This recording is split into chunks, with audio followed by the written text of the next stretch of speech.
Hello, hello everyone. How is everyone doing today? I'm so excited. This is going to be like my Sims 4 Studio masterclass. So I'm really pumped about this. And hello everyone, Elizabeth, Miss Brina, JC Tech, Noemi. Okay, I know every time I read a name, I always say, I hope I'm pronouncing that right. And just so you know, my whole life, I've been horrible at pronouncing names. I called feta cheese for like the first 20 years of my life. Not kidding. So if I butcher your name, I probably always will. Just, just know that. I'm good at math and I'm good at a lot of other things, but you can't have everything, and pronunciation is not one of them. Hello, Elizabeth. I'm glad for you to be here too. So, I have really what I wanted to do today was I know there are a lot of tutorials that go over kind of detailed step by step how to do something specific in Sims 4 Studio. And what I always found early on when I was creating was that, and in general, is that I more need to know the why. Why are you doing something? Or overall, what do these settings mean? Not just kind of blind, do this, then this, then this. I think it helps more long term if you understand what specific things are doing or what they mean or what impact they have and how important they are. So that's going to be kind of the focus today. Just giving you an overview of what everything is. Because there is a lot, especially, I don't know what, actually, too, in the chat box, please let me know, everyone, what your experience level is, just so I can get an idea of where everyone's at. I'm really going to focus this for absolute beginners, and then at the end, I'll start to get into some more intermediate advanced topics, but I'll definitely go through all the beginner stuff first. I have a list of topics I'm going to go through, and so ask me questions as I'm going through this stuff, each of the topics, and then if any of your questions I miss, I'll either make sure to answer them at the end, or I'll try and answer them when we are going, when I'm on to that topic. So, without further ado, I will get started. And also, little Dika, Alessandro, my Simi bestie here, is here. So when we get to some Occluder stuff, I'm going to have him chime in with some help there. But he pointed out the sound is crisp, and that is because I got a new microphone, and I'm so excited. So I hope the audio quality is better. And I'll link the microphone I'm using down below because it's from my dear friends at Elgato. Okay, so first thing you're going to need to do is get Sims 4 Studio. I put the link already in the description. So you're going to need to make an account for Sims 4 Studio to download this. And then once you do, you can download the latest version. There is a Mac and Windows version. I'm obviously using the Windows version here. The Mac version looks a little bit different. And I know there's some different features and settings, and not everything is available on the Mac version, but overall they're about the same and the concepts are the same. So hopefully this, I think it should still be helpful. It's just the placement of things and how you get to them is going to be a little bit different. So here on the main screen, this is what it looks like when you first boot it up. You'll need to put your creator name down there. And then you kind of have 4 groups here. You have animation, build, cast, and object. One thing to note about build is in the game, build stuff includes doors and windows. Those actually are not included in build. All of the doors and windows and actually fence gates are included in the object tab, or button group. I'm not sure what to call these, the objects section. So the build is only going to be floors and walls. So one notable thing you'll notice in Sims 4 Studio is you're not going to be able to do stairs or fences or columns. Little Dika is the pro here on that. You can do them, just not in Sims 4 Studio, so I'm not going to be covering them at all today, but just know the build is essentially just floors and windows. CAS is obviously the close. I had a few CAS questions, so I'll touch on this at the end, but really the focus here today is going to be objects. And then when you start opening projects, all of your recent projects are going to show up here. And I've actually never used these, but I think these are just links to their help section. Now, before I get into anything else, one thing I begged the creators of Sims 4 Studio to put in, and I'm so glad they did because it's helpful, is a cheat list. Just like Sims, there are a lot of cheats. They're more, I call them cheats because it's brought up with Control-Shift-C, but they're super helpful and essential. So just like the game Control-Shift-C, it brings up your cheat console. Obviously, you have to already know what cheat you want to put in, and luckily, they recently put in a help. So if you type in help, that's going to pull up all the different cheats you can use.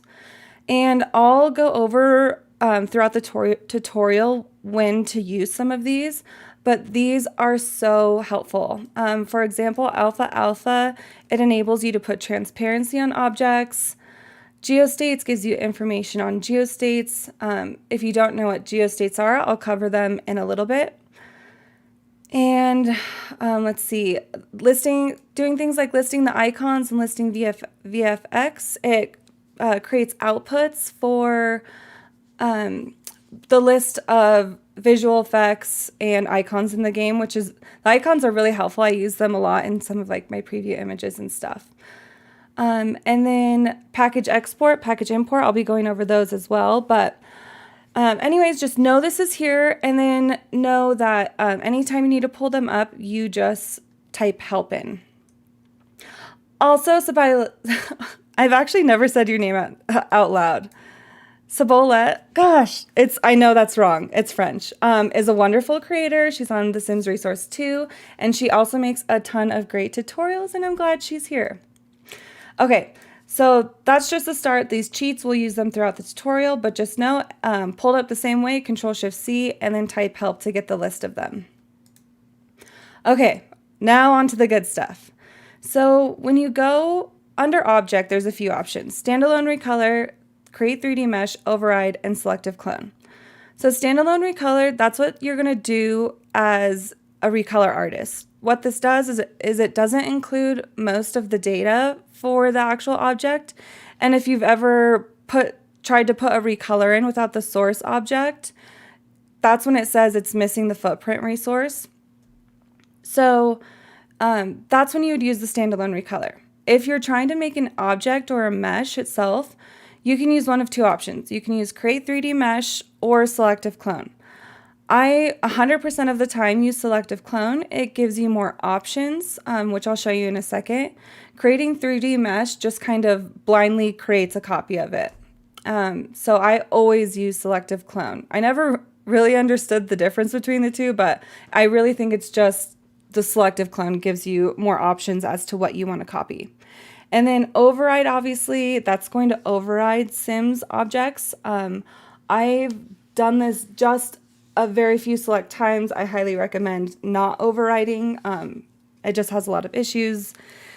So, and can cause conflicts with other artists' work. And so just make sure you know what you're doing if you use the override. I try to always stay away from it. I think I've only done an override maybe two times.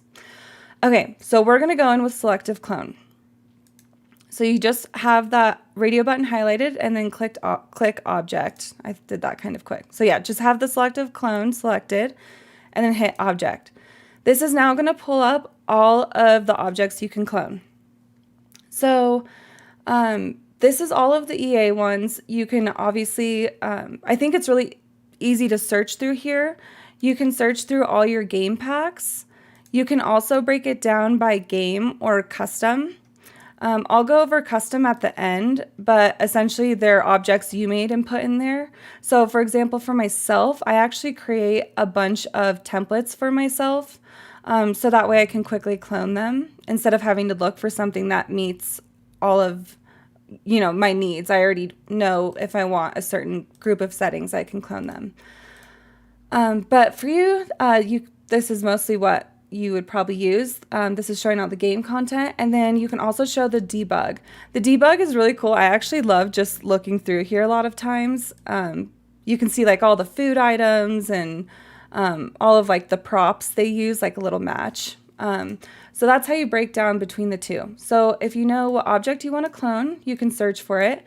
In my case, I'm going to be using the perfume bottle for an example, and the reason I'm doing this is because over a year ago, I started a tutorial series and never finished it. I actually stopped on the Sims 4 Studio, or when I got to the Sims 4 Studio tutorial, because there was so much to cover and I was kind of overwhelmed with how to do it. But if you want links to those tutorials, I use this object in Blender and show how to use Blender. So I already put those links down in the description. So I'm going to go ahead and start with cloning this today. Now, these are the options you get when you do the more select, the option where selective clone. So all swatches is going to give you all of the colors. So when we talk about swatches, one swatch is equal to one color in the game, which funny enough, I played since Sims 1 and I didn't even know there were swatches in the game until I started playing Sims 4. I always thought there was one swatch, and I'm 100% serious about that. Textures. So textures go with the swatches. The textures are going to be the actual image files that the objects use. So for example, like this pink bottle, that is all part of a texture, and that is something I go into detail in the Blender tutorial. The footprint, that's really important. That's where you get those Sims waving their hands in the air when they can't see something. Most of that is footprint issues. I'll go over all of these, so I'll just jump through these. But basically, I normally always have all of these selected. If you want to save on space and you just want to do one swatch, you can uncheck this. You always want to renumber. That'll give you new instances of each of the different resources. Instances are important. They're basically, think of it like your social security ID, for example. So it's a unique identifier. So you want to make sure you're always renumbering it so that it has a new unique identifier. The tuning, use 32-bit instances. Most of the time you can leave this unchecked. There are certain cases or objects that need it. For example, food items need 32-bit instances. And if you all know the update, Chairmageddon, I would say, I think it was around Home Decorator collection when it came out, and all of the custom content chairs broke, so you couldn't use them. That made it, the fix for that was recloning them using 32-bit instances. I actually think EA just put out a notice that you don't need to use 32-bit instances anymore with chairs, but overall, most of the time, you don't need to use 32-bit instances. So once you clone it, it'll pull up a window where you save it. So I actually have some examples I'm going to show you guys later, but what I normally do is I have a folder and I create a package export folder, and that's where I put everything. So we'll just name this perfume bottles and save it. Depending on how big the file is, or if it has a ton of GeoStates and stuff, it might take a minute. And actually, let me blow this up so you can see it closer. So this is the main window. There are two tabs. This is the Studio tab, which is the less scary tab, and then the Warehouse tab, which is the really scary tab. So, but don't be scared of it because I'm going to show you everything, and it's not as scary as you think. And so this is your window for your 3D object. And right now there's certain settings you can do to change the way it looks. So I normally put grid lines on so I can make sure the size is correct. I'm pretty sure that one square in here is one square in the game. I've actually never really checked, but this kind of shows you the size of it. You can also uncheck that, and you can also change the background color of this. I normally always keep it white, excuse me, and toggle grid lines on and off as needed. You can also change the orientation of it using this, and then there's also a few other ways to manipulate it. Right now I'm hitting the control button, holding it down, and right clicking. That allows you to zoom in and out. And then if you hold down shift and the right mouse button, you can kind of change the view. And then I think it's alt. Sorry, shift and right click also lets you rotate. And then if you just rotate with right click, it has a different center of angle. But it basically, make sure you're using shift and like control, because it gives you a lot more options to rotate the object. I actually didn't know that till like 6 months ago, and always found it hard to look at things. So I thought that would be helpful to let you know. And yes, also, just so you guys know, Kyle and That Sims Lady are my wonderful moderators today, and they are collecting all of your questions for me. So just so you know, I will be answering them. So if I haven't, don't worry, I am getting to them. I have a whole list of them. Okay, next, in the studio menu, you have the name and description and price. These are pretty self-explanatory, but one trick I want to show you with the name, I don't know how many of you were here in my early days of creating, but I always used to do this funky thing with these brackets, and I'd put Ravishing bracket and then the name of the file. I don't do that anymore.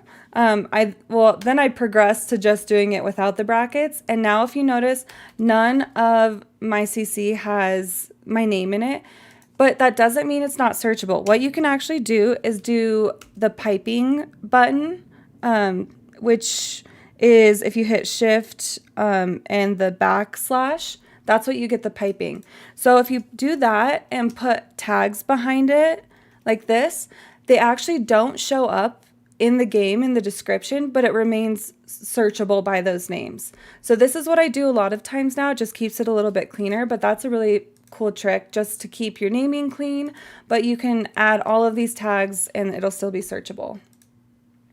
And then the description, I'm sure you've all seen when you hover over an item, that's what pulls up. So texture. So like I said before, the swatches are basically just this up here. It's just defining one set of color combinations.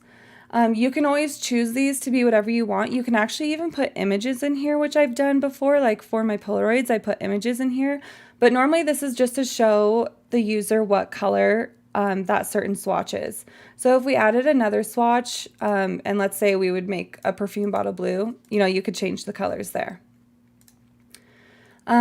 This is the texture. I'll get into textures more when we get into the warehouse. But again, this is something I went over, how the textures relate to the 3D mesh. That is all covered in my Blender tutorial, which is linked in the description on YouTube. So for any Twitch users, I also have it on my website. You can go take a look at, I have a list of all of those tutorials.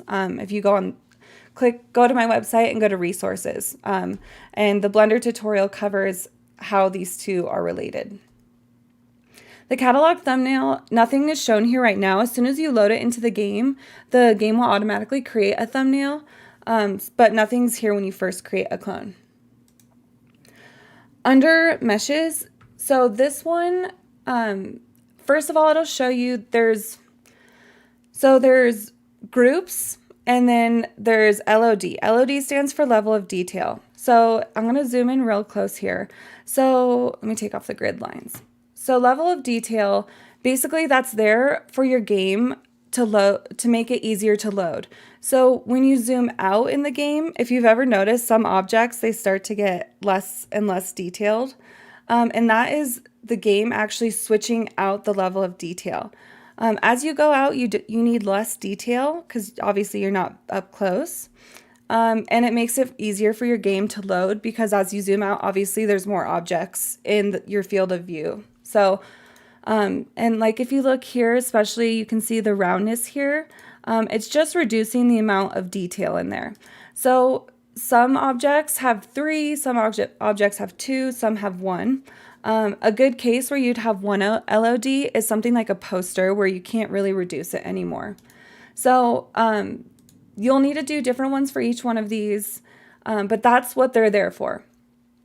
Then you have your main LOD and your shadow LOD. Your shadow LOD, you basically always make it from your main LOD. And the shadow LOD is actually, I'll show you back when we get to the details, but the shadow LOD is what gives it kind of, it adds, it's called ambient occlusion. So it gives it some shading in the game. And these also match up with the level of detail you see in the main object. But these ones have no textures. They're basically just a simple mesh. So you really don't mess with the settings too much. All you need to do is really make the textures and stuff for the main LOD, and then you copy the mesh over. Now, those are the LODs. Within each LOD, there are groups. In this case, there are 2 groups. There is the drop shadow group and the Phong group. The drop shadow group, you can see it right here. It's this little shadow. So the drop shadow, it goes underneath the object, and it's kind of the shadow it projects on any object that's below it. So if it goes on a desk, you would see this little shadow underneath it. So that's what the drop shadow is. You normally don't need to do too much to it other than creating the actual mesh. And obviously UV mapping it. The Phong, that's our bread and butter right here. So Phong I'll get into later, but Phong is actually a type of shader. So I'll talk about different shaders later, but Phong is pretty much the standard shader you use for everything. Glass objects use a different kind of shader, and then something I do a lot, which is modular furniture, that would use another different type of shader. So I'll cover those more, but just know like Phong is kind of your standard. And tags. Okay, I just saw Cyber Queen asked about tags. So your question specifically is about cast tags, so I will talk about that at the end. Right now I'm going to focus on object tagging. So this is one of 2 places you set tags in the game. The tags you set here are mostly for build by sorting. Whew, chatting away. Let me get some water.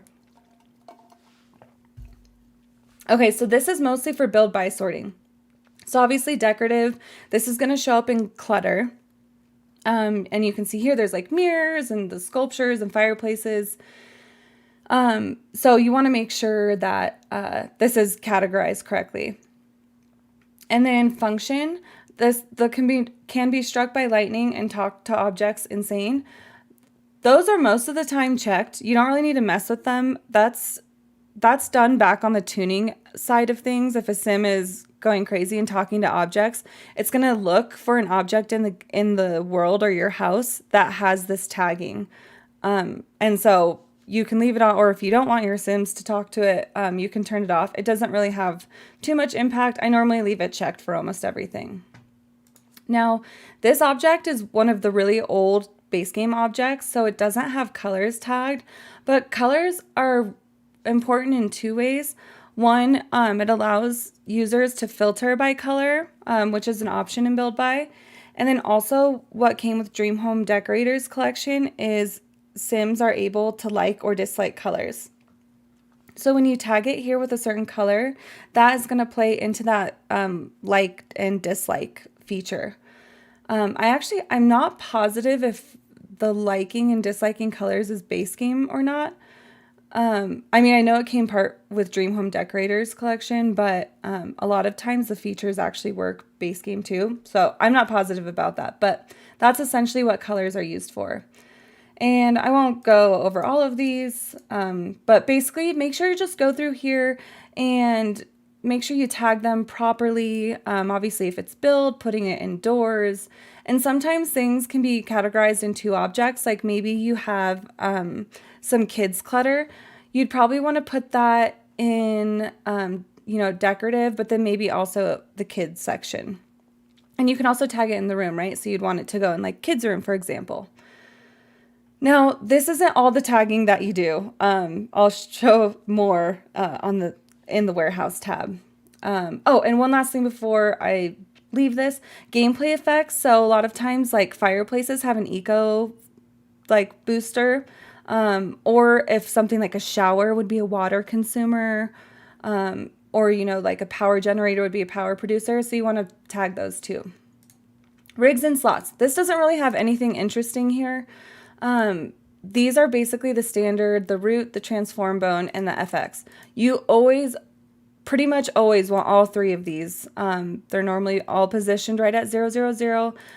Well, these two are for sure always normally at 000. The FX is dependent on what object it is. It could be in a lot of different spots, especially for things like showers. There are different spots it could be. So, but typically just leave it in there if you're not using it. It can actually have issues if you delete it. So just leave that in there if you don't need it. Now, I'll go over slots a little bit more, but since there aren't any in here, I want to show you what slots look like. So if you ever want to add a slot, and I'm trying to think, I don't want to go fire hose too much. So slots, I'm first going to just talk about decor slots. So decor slots, that is like your standard base slot. So you can add them by just clicking add, and there's certain names for them. They're listed on the Sims resource if you ever forget, but Deco Small 1, this will give you a small slot. So you can see that automatically popped up and made this little cylinder cone. And this is showing you where the slot is. So if you were using like a table, for example, you would want to put a lot of slots so people can put stuff on the table. There's small, medium, and large. So we'll do a medium one and then a large one. So as you go and make more of these, this number will increment. So if you copy it, it actually increments it automatically for you. So you can see there are different colors between the three of them. So the green ones are small, blue, medium, red, large. I typically, most of the time now, I do mostly just the large slots. The way it works is objects themselves are tagged and they say what size they are. 1, 2, or 3. 1 is small, 2 is medium, 3 is large. A lot of objects, for example, like the tissue box in the game, it's tagged as 3, which is a large object, which obviously the tissue box is not that large. So a lot of times I make sure to put a lot of the large slots just because some of the items are tagged to be much bigger than they really need to be. And so if you put a large one, it can also fit medium and small objects. And then medium slots can fit medium and small objects, whereas the small slot can just fit small slots.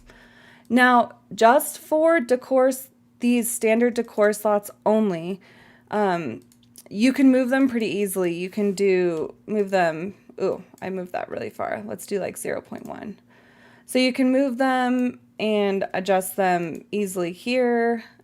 And I think it doesn't have the XYZ. But if you're looking at it straight on, this is X, Y is going in and out of the screen, and then Z would be vertical. So you can move them to where you want them to be. And that's basically how you set up those slots. Now, when you're doing custom slots, which is a little bit more of an advanced topic, there's kind of a different way to go about it, but I will talk about that at the end because that is a bit more advanced. All right, guys, are you ready? We're going to go into the warehouse tab. And I know it looks scary, but I promise you it looks really overwhelming. And I mean, it probably, especially for me as a beginner, it was really overwhelming, but there's a lot of things you can do to make this not overwhelming. First and foremost, when you go in here, one thing I always do is sort by type, which it looks like it already is sorted by type. But you can sort by instance number, type, stuff like that. If it's not already, you can just click these buttons to sort it. I always sort by type. I find it very helpful, and that's how I like to work. And the first thing you'll notice are these string tables. These string tables are the text that relate to the information you put here. So you really don't need to even touch these. You can ignore them. There's a lot of them. Each one is for a different language. But if you go into here, you'll see this is just the information that we put in that previous tab. So you don't need to touch it. Whatever information you put in the Studio tab name and description will show up here automatically. So you can just go ahead and ignore these, which cuts out half of the stuff in here. Okay, hold on. Let me look at my notes to make sure I'm covering this. I wrote a specific way I wanted to go through these to make it less confusing. Are you holding in? Am I going slow enough? I'm hoping. This is actually why I never did a follow-on tutorial, because I was like, I'm going to overwhelm everyone. Okay, so let's go to definition and catalog first. So one thing you'll notice here is the instance number. This is what I was talking about earlier, where it's kind of like your social security ID, which I'm guessing that's a United States thing. I'm trying to think of a better way. It's basically just a unique number that identifies it and makes it so the game, it recognizes it this as an individual object, and everything is tied to it. Most everything is defined in object definition, and a lot of it's already preset, so you don't need to mess with most of it. But you can see the object definition and the object catalog have the same instance number, and that's okay. They're meant to have the same number because they're linked together. They each do their own separate things.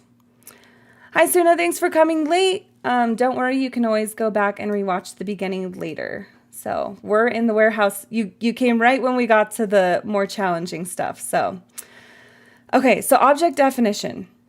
This has not too many settings, but some really important ones. First of all, you don't need to touch this. The group 8000, that is basically telling the game that this is custom content. You never want to switch this to be all zeros, because that is what EA objects use, and that gives potential for conflicts. The instance number automatically generated. Don't need to worry about that. You'll see here, I'll add another swatch in a second. Swatches are what we talked about in the beginning with the different colors. Every time you add a new swatch, it'll add a new definition and a new catalog. Each swatch has its own definition and catalog. And that is important because the game needs to recognize them as separate things, not all of the same thing. So I'll show what it looks like when you have more a little bit later. The name, you can just leave that. That's automatically generated. It puts your creator name at the beginning. The price is set on the front side. And then the tuning, this is where you would put custom tuning if you wanted to do it, especially with things like decor objects. This prototype retail compatible, that's a pretty standard one. It's just like really basic tuning settings. So for now, I'm not going to go too much into this because tuning is its own beast. But this is where tuning is set. Now, in components, if you want something to be live draggable, this is where you would put it. So over here, you can see there's this button, edit items. And these are basically the standards. You don't want to remove any of these. These always stay in there. This is basically telling it, render it, so show it in the game. It has slots, it has a footprint, etc., etc. But one thing what I use this mostly for is making something live draggable in game. So what you do is you just click add and then go down here, and I'm typing in my computer L, so it's already at the top, but you can also search for it. So if I were down here and put L, it'll bring me up. So if you put live drag, this will now make it live draggable. Now, if you notice, there's a 0 right here. It just takes a second to to recognize it. So if you click save and go back into it, live drag now shows. So that is all you need to do to make something live draggable, is in this components. Now, if you have more swatches, you would need to have this enabled for everyone to make. Otherwise, if you have it disabled for other swatches, it won't be enabled for anyone missing this. Environment score. Most of the time, you shouldn't need to mess with these. Now, if you saw some of my Tumblr posts recently, in the beginning, I had a lot of objects that added like an inspiration moodlet, and that is because I cloned something that had an environment score. So when you're cloning something, just go in here and make sure there's not anything here, because it will add a buff to your sim, and I'm still painfully going back through all of my old CC trying to fix them. But what it would typically look like is, I'm trying to think. I'll have to look. So I have cloned some other objects that I'm going to show you later that have them. But just go ahead and just go in here and pop in and make sure nothing's there. It might make sense for it to be there. If it's like an inspirational poster, you might want the inspiration or environment moodlet, but this one doesn't need it. Now, these other ones, you don't really need to touch. What this is doing, like this footprint, all it's doing is connecting the footprint resource to the definition. And so when I'm talking about a resource, I mean each line item here I consider a resource. So here you can see the footprint resource, and you can see that instance number, which is its unique identifier, is 96222, blah, blah, blah, blah, blah. And you can see that value is right here. So all this is doing is saying what footprint to use. Now, like I said, again, all of this is pre-set up. The only change we've made so far is making it live draggable. And other than that, you pretty much don't need to change anything in here.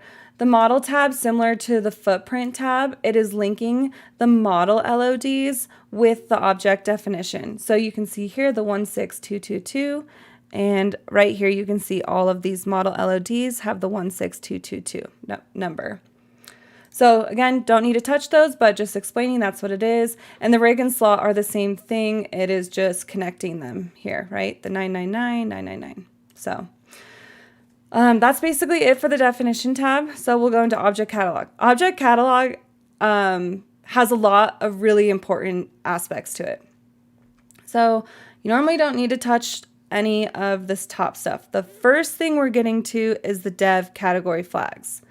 So a lot of times people want to clone debug objects and make them available to be placed without having to do like show hidden objects. That is this setting right here, dev category flags. So the most common one is 8000. I think there's 6 zeros and then 80. 80 is like the primary category flag. If a lot of times when you clone debug items, they have a 90. There's also going to be like 91, 81, there's an A0, an A1. So there's a lot of different ones. They do quite a bit of different things, but primarily you're going to be using the 80.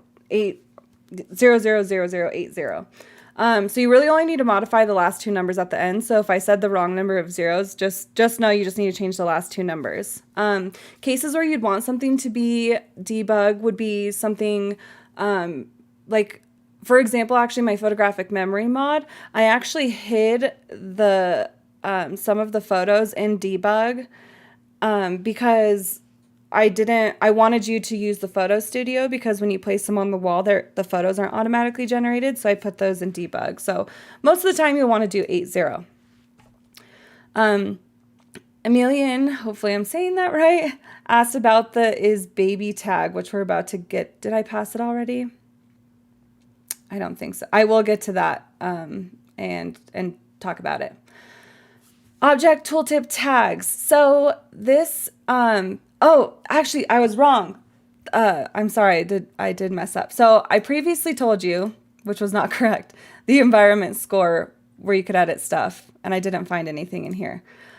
That was my mistake. It's actually here, object tooltip tags. Okay, so this is exactly what I mean right here. Ambiance happy. So if you forget to look, or make sure you always look at this and don't make my mistake, because this ambiance happy, It does show in the tooltip when you hover over an object. It'll say happy at the end or on the bottom of it.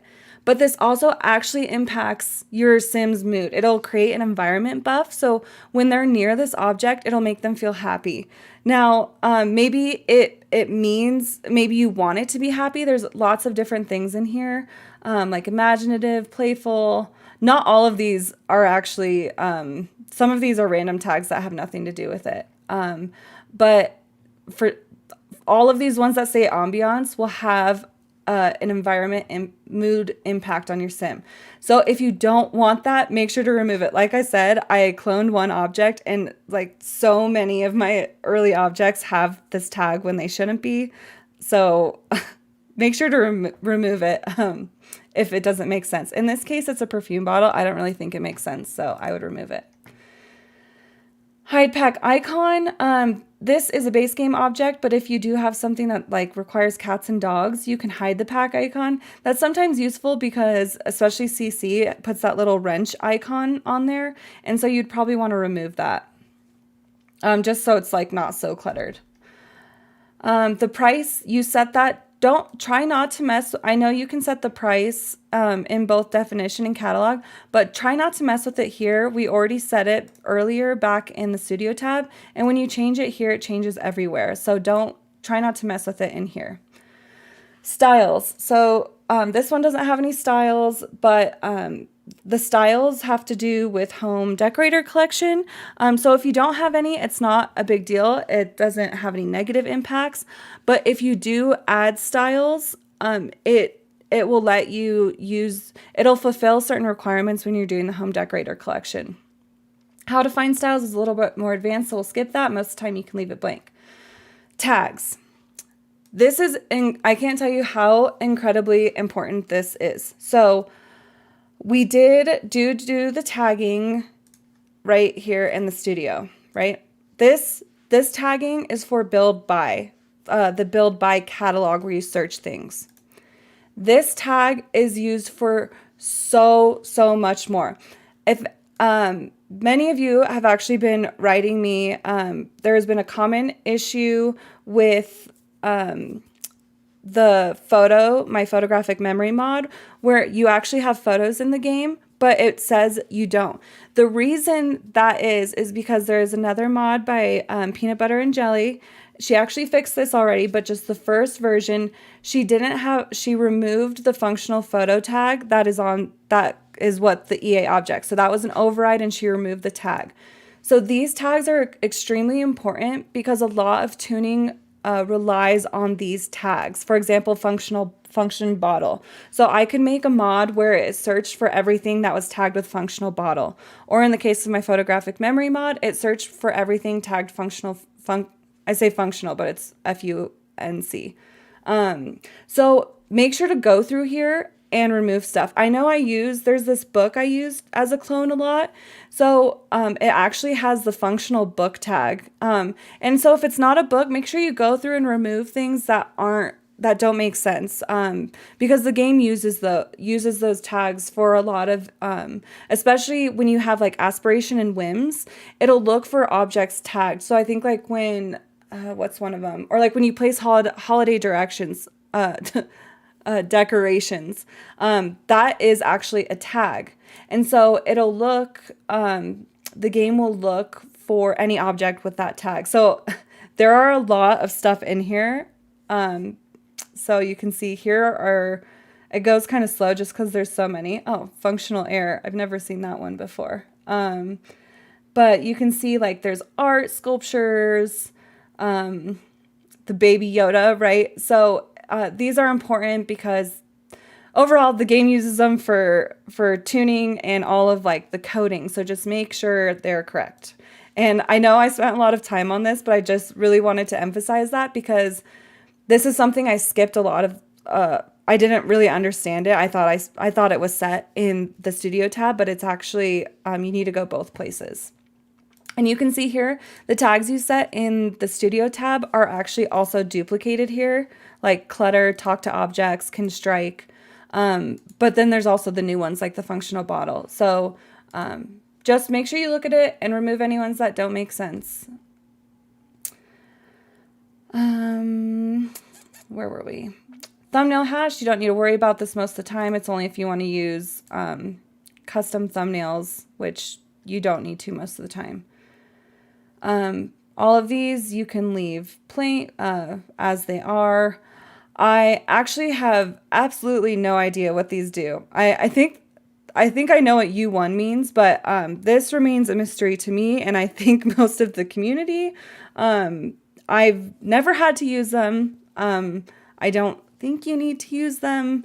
If anyone else knows better, let me know. But as I've played with them before, and they don't seem to do anything, and I've never cloned any objects besides one debug object, which doesn't matter here, that had these tagged. So skip them, basically. Placement flags low. These right here are your bread and butter for placement. So big one here, adjust height on wall and edge against wall. So if you've noticed, a lot of EA mirrors don't let you adjust up and down along a wall. That is because they don't have this adjust height on wall tagged. They just have edge against wall. Edge against wall will just make the origin of your object go against the wall. So these would be like posters, pictures, you know, anything that goes on a wall. So if you want it to go on the wall, make sure you put edge against wall. And then I always do adjust height on wall. The only time you really wouldn't do adjust height on wall is if there's some animation involved with it. So one example of this would be the parenthood, what's it called? Like the parent board, like the chore board, where they put notes on it. So the Sims are actually interacting with slots on that. And so in that case, you wouldn't want to let users adjust height on wall because Sims wouldn't be able to use it properly. But like 95% of the time, let people adjust height on wall. I'm sure they want to. These ones are all pretty self-explanatory. Center on wall, I don't really use. It does this weird placement with the object where it doesn't, don't use it most of the time. I've found no need to use that. Edge against wall is what you want to use.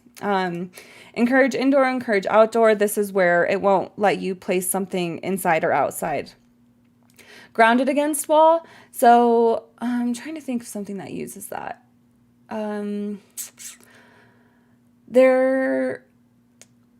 So something like this would be the TV shelf that came with Tiny Living, right? So you don't want to, like when you do edge against wall, you can put it like the center of the object goes onto the wall. This makes it so the bottom of the object is grounded against the floor, if that makes sense. So this, again, here would be an instance where you wouldn't be allowed to adjust the object. Immovable by user. If you've ever put debug stuff in your game and it won't let you move it, this is why. Non-deletable by user. That is when it doesn't allow you to delete something. Let's see. Side chimney. Is that grounded against wall? Is that what you were saying? I actually have never made a chimney, so I don't know. But yeah, that would make sense. Yeah, the chimneys that go on the outside. Yeah, that's a good example of when it's grounded against the wall. Non-blueprintable, that means if you upload it to the gallery, it won't be uploaded. So a lot of these, I'm going through them all, but a lot of these you don't need.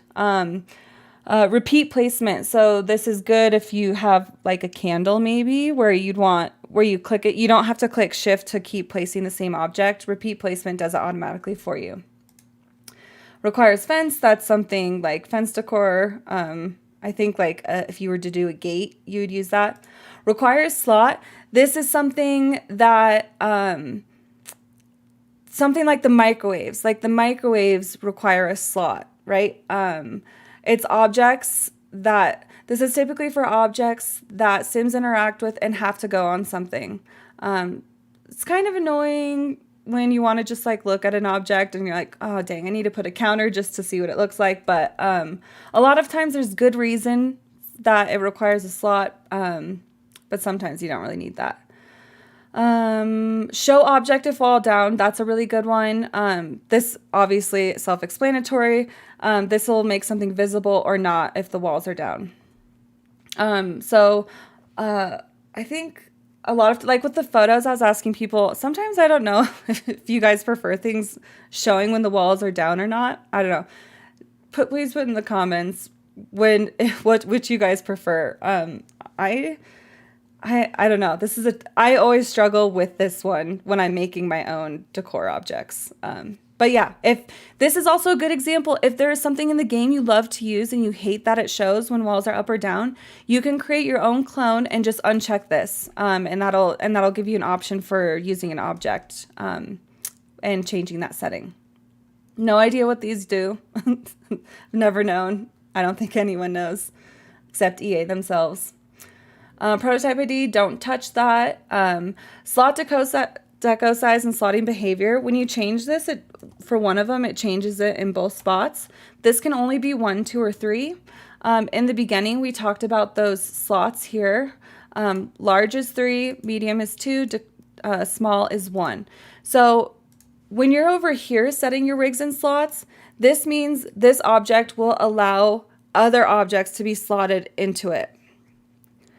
Now, when you put a setting here, this means the perfume tray itself can go onto tables and other things. So this means this object can be slotted into something else. So, for example, if this had a slot deco size of 3, it would require at least, it means it could only go into the large slots of other objects, like this guy. So the nice thing about it being a 1, typically, I mean, unless you're making something really huge, I personally always do 1 with my decor objects. It just gives you more options for like where it can be placed. So a big mistake I did in my early days, I don't know if any of you remember my couldn't chair less sectional. I actually messed up, and you can slot that chair to things. I think I made a fireplace that you could slot as decor. So, it's just a learning process and something I check now, but just make sure you go in here, and if you're not making, something that should be slotted, to remove it. Because a lot of times you'll clone an object.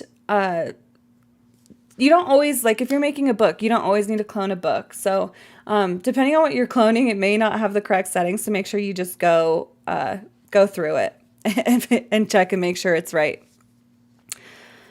Let's see. Okay, so Suna, hopefully I'm saying that right, said removing that tag, making it not require a slot, would it mess up functionality in-game? No, yes and no. If it already has, there's some things that must have the required slot, such as a microwave. Microwave it can only be used in a specific slot on counters. So if you remove that, it just won't work if you put it somewhere else. So yeah, it's kind of yes and no. Let me check and see if I have any relevant questions. And again, if I haven't answered your questions yet, I plan on answering them at the end. So I'm just trying to keep my answering questions on the specific category I'm going over. Slot type set. This is one of my favorite things to use. Slot type set is basically, it's different. So the slot deco size is more general. The slot type set is more specific. So you can basically, this gives you a lot more control over where you want it to go. So for example, the microwave has a specific slot type set. The new, if you have Dream Home Decorators collection, all of that modular furniture, those are all slot type sets. So they don't use decor slots, they use slot type sets. My curtains, I know Elizabeth just mentioned my curtains. My curtains use specific slot type sets. So if you're a beginner, I would normally just leave this as zeros. This one has this EO. This, a lot of objects come with this. It's fine to leave it. It just means it can go in the cloning whatever machine, whatever it's called. Or you can just put it as all zeros. That's fine as well. I can show you at the end more about this. This is definitely more of an advanced topic, so not to overwhelm you, we'll just put zeros there. Swatch colors, this is set in the beginning, so you don't really need to mess with that. And then this is normally set by the tagging you do in the beginning. So, all right. Does anyone have any questions on definition and catalog? I know that is a lot to take in, but really there's like a few, like I guess quickly to summarize, live dragging components, don't really need to touch any of this. Catalog, you want to make sure you have your dev category set right. Check and make sure your tooltips are correct. Remove any that aren't. Check your tags, right? Check your placement, check your slotting. That's like the main things you want to do. Someone mentioned the is baby. I think maybe it's in definition. Oh yeah, it is. I'm not sure actually. There's a lot of this stuff I have tried really hard to figure out, but I haven't been able to, and I've asked in Sims 4 Studio. I've always left it checked. I'm not really sure what it means. I feel like I know like 90% of Sims 4 Studio, and all of the things I don't know if I'll ever be able to know. So, now real quick, before I move on, I'm going to talk about the meshes next. I do want to show you here, if you add a swatch, I'm going to go in here and change the colors so it's obvious. We'll just do those two. So when you add a new swatch, you'll notice that there is now a new object catalog and a new object definition.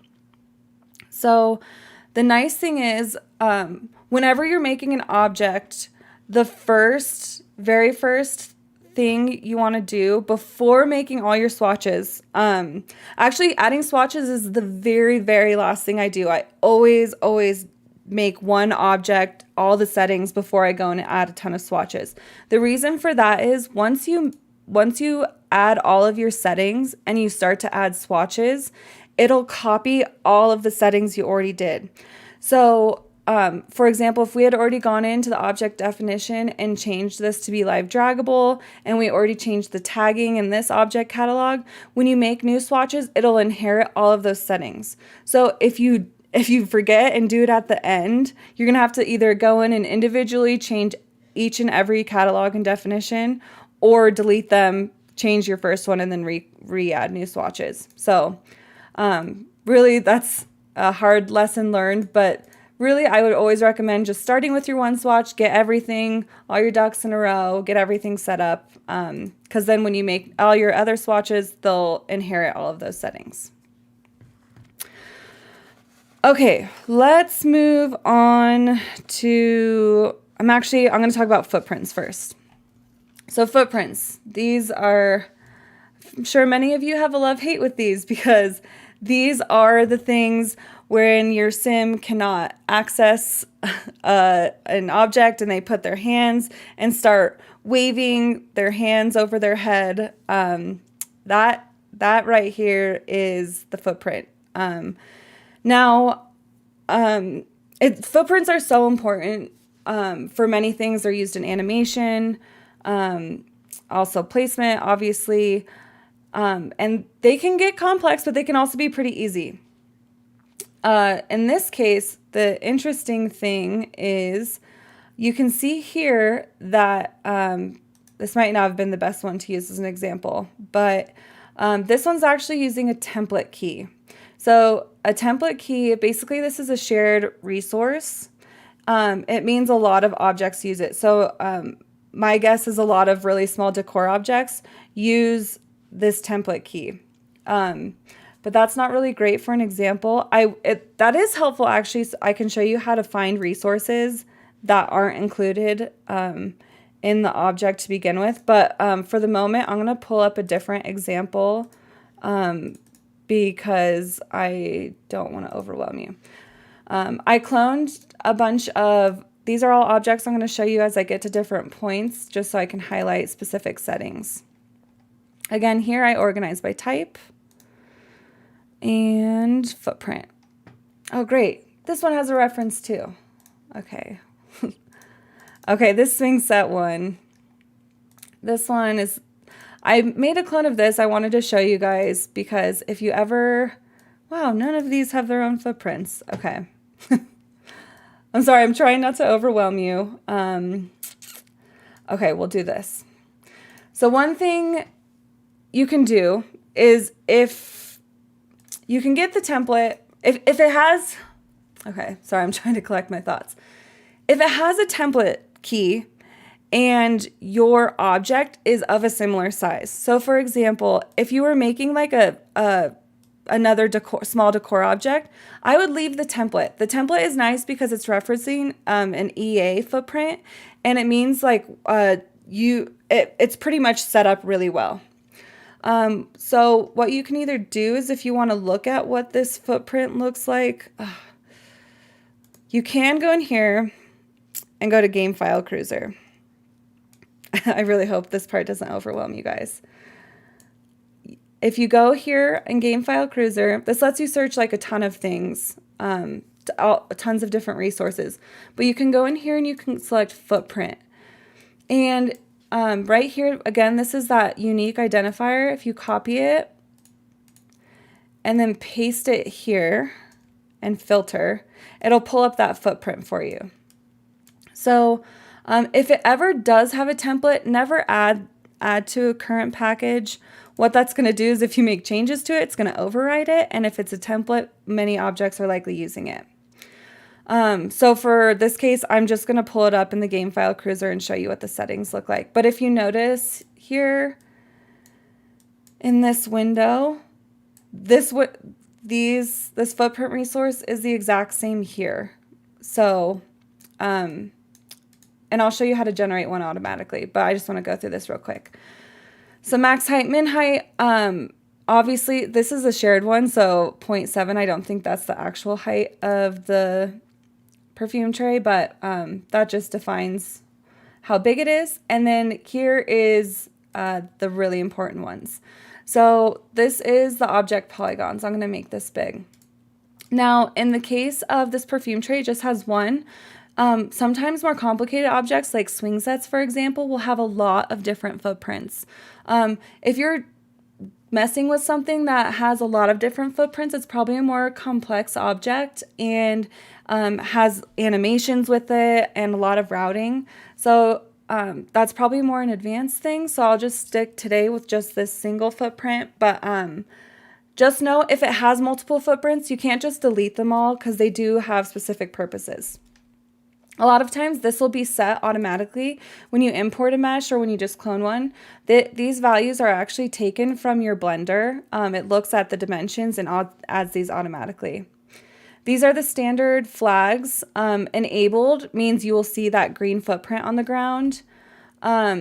Encouraged, this is used, it means basically it doesn't have to force use that footprint, but it encourages Sims to respect it. I'll have to go over that more later because that's, again, a little bit too much to go into. Pathing, obviously pathing, this is your Sims routing around the object. So if you just want something to be placement, you could uncheck this. A good example of this are posters. So posters, you want them to be you want them to have the placement, but you don't really need your Sim to route around it. Like you don't want your Sim to like walk around the wall if it's placed on a wall.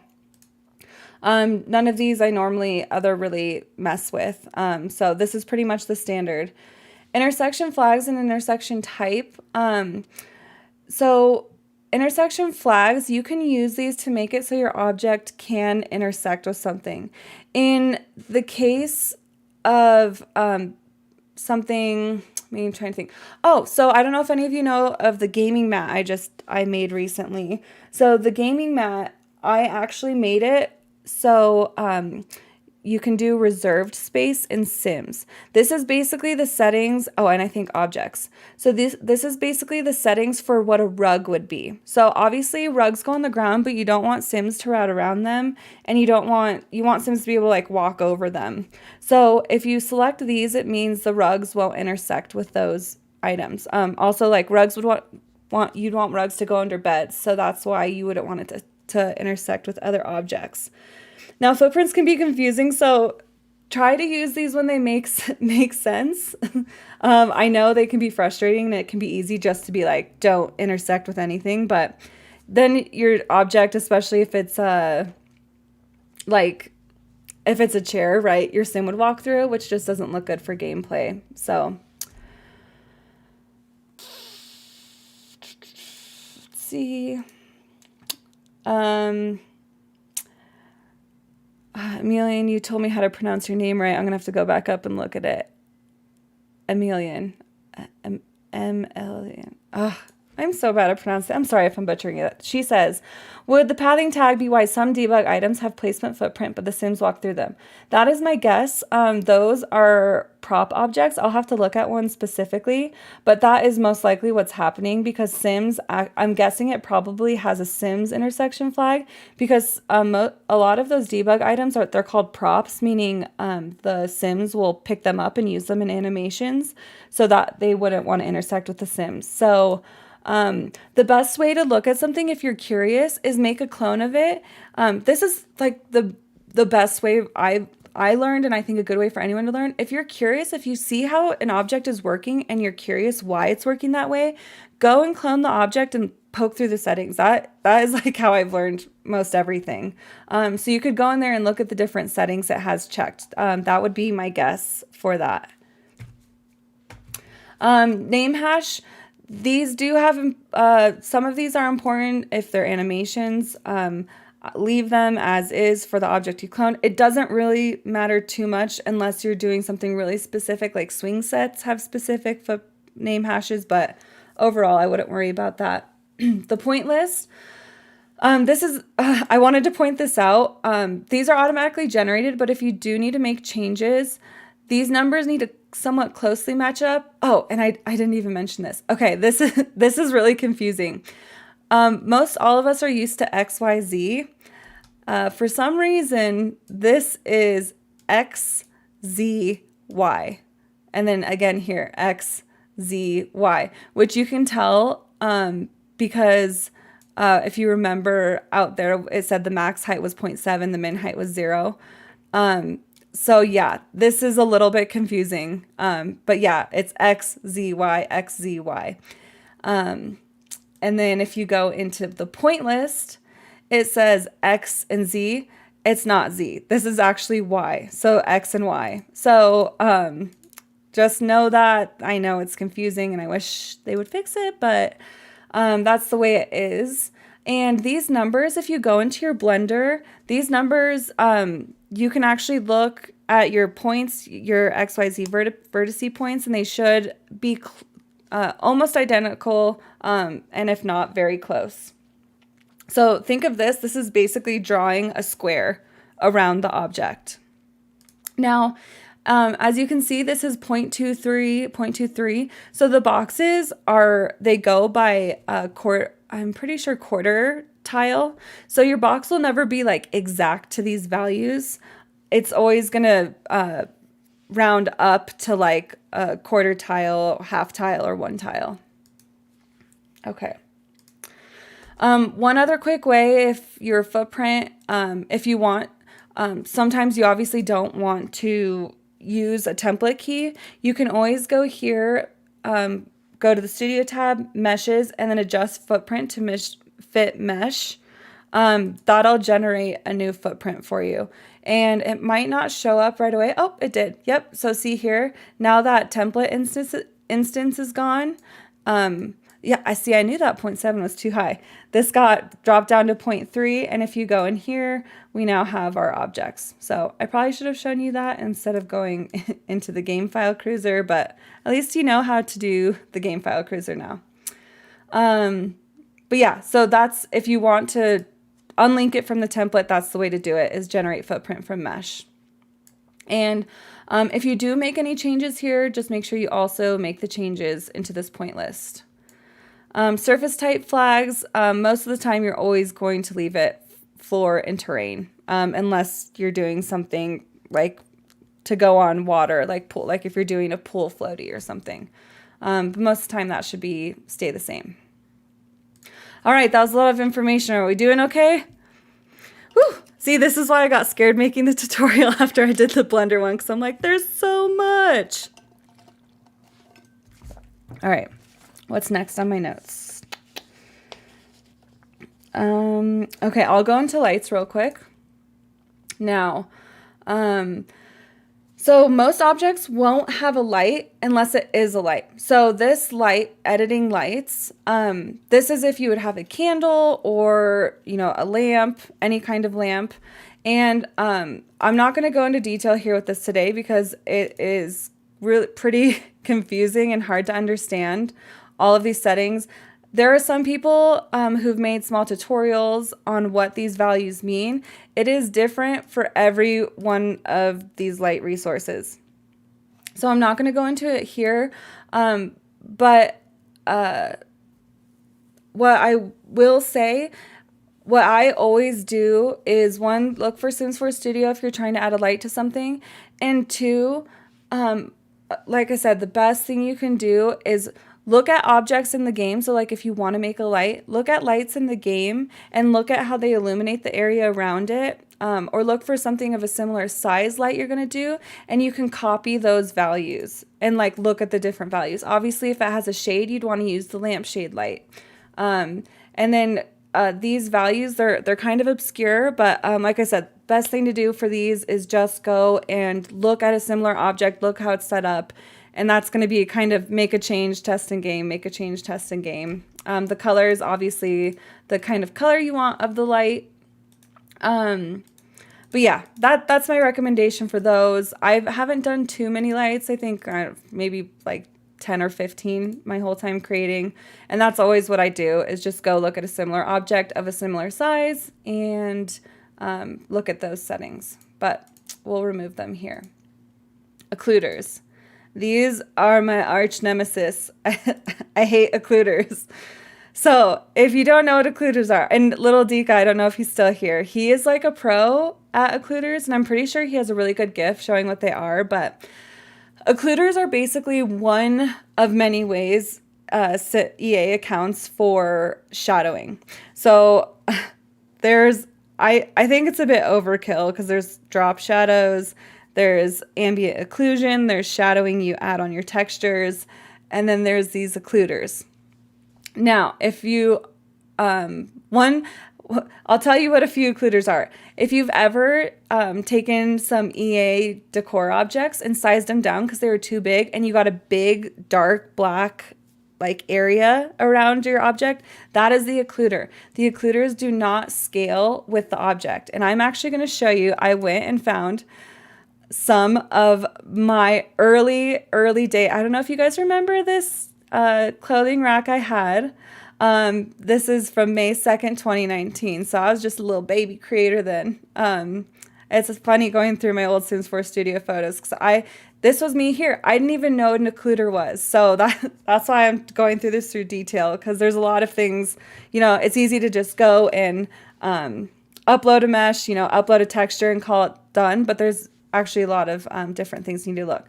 So if you see here, I'm saying, why are shadows the bane of my existence? And what I did, I was showing, this is the object I cloned, and this is my object. And I'm like, what is this shadow? This dark thing here, that is the occluder. Okay, so the occluder, it's just another way Sims does shadowing on objects, but I don't like it. I personally think it's kind of ugly. It puts dark splotches on everything. If you've ever used custom cabinets, good night, Linnea. Yes, it will be on YouTube if you need to go to sleep, and for anyone else who needs to drop out at any time, this will be up on YouTube to watch later. Maybe drink some wine while you watch it because it's so long. But if you've ever seen custom cabinets, there's a big problem with, what am I trying to say? With appliances causing shadows onto cabinets and stuff. And Peacemaker actually has an override for all of the EA appliances to remove the occluders. But so if you're ever seeing dark splotches, basically they're the occluders and I do not like them. So personally, what I always do is I always delete these. I mean, really, this is a super tiny perfume tray. It doesn't need occluders. So I remove them. And like I said, by removing the occluders, it allows players to be able to downsize the object without any bad, without leaving like huge dark spots. So whenever I see people's shelves with like lots of downsized clutter, I'm like, oh, those occluders ruin it. But that's basically all you need to know for the light resource. Guys, we're covering a lot of it. We're probably maybe halfway done. But yeah, okay, so we've covered object definition, object catalog, lights, footprints. I'll touch on images. I'm trying to think the best place to put this. Maybe after we go through models. Okay, cutout info table. This is really important. Most of these values are auto-generated. These just go in here and make sure that these kind of closely match up to your footprint. They should. If you generate the footprint automatically, this should all be fine. So you really don't need to do much here. Just wanted to explain what it was. The cutout info table, it becomes more important when you're making things like sinks that cut out counters, and then also like doors and windows use the cutout info table, but I'm trying to keep this more at beginner level, so I won't go much over that here. So I do, by the way, for future, I plan on doing tutorials every other week, so I'll start getting into more details here, but as you can see, we're already an hour and 20 minutes in, so I want to try and just cover the basics. Okay. So before we get into model LODs, I'm going to show you one of the cheats we talked about earlier. So if you hit Control-Shift-C, Control-Shift-C, God, I'm blanking right now what it is. Oops. Control-Shift-C, help. I type this in a million times a day, and for some reason I can't remember what it is right now. Okay, package export and package import. So I'm going to do package.export because I want to show you what these textures and the models look like. So if you do package export, I didn't know about this for so long, and it's, oh, you know what? It might be studio.export. Why? Oh my gosh, I'm blanking right now because I'm nervous. Yeah, it is package.export. Okay. I promise you this works. I use it all the time. So instead of having to go and export, maybe it's just quick. Let's see. Oh yeah, it's here. Let me delete that so it redoes it. Because it should... Oops. No, that's not right. Oh my gosh. Okay, I'm sorry guys. Why am I not doing this? Oh, this is why. Okay, ignore everything I just said. It is Studio Export All and Studio Import All. Okay, I got nervous and was messing up. Okay, Control-Shift-C, Studio.Export All. I'm literally embarrassed. I type this in like 100 times a day. Okay, yeah, so now you can see it's doing a batch export. Now what it's doing, why I love this, is because when I first started, I used to go and like export every single thing individually. This is going to export all of the resources, and what's more important is that it is giving, it'll name them for you. So it should pop up with the window of where you saved it, and hopefully this isn't too small for you guys. But here you can see it, like we talked about in the beginning, there are the 3 LODs, the mesh LODs, the shadow LODs, and then here you can see we have the cube envelope map. We'll talk about that in a minute. Dirt overlay, drop shadow atlas, and then here is what's really important, the normal, spec, and diffuse. Now I'm going to do extra large icons.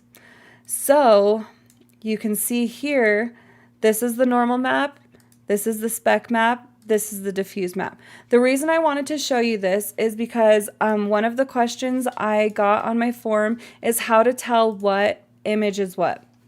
This one's pretty obvious to tell that this is the diffuse map. So When I say diffuse map is basically the coloring that's going onto the mesh objects.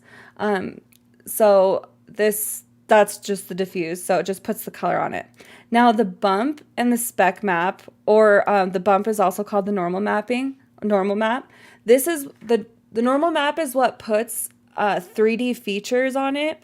So a lot of times, in order to make it easier on your computer to load, they'll make a flat object and they'll use a normal map to put features into it.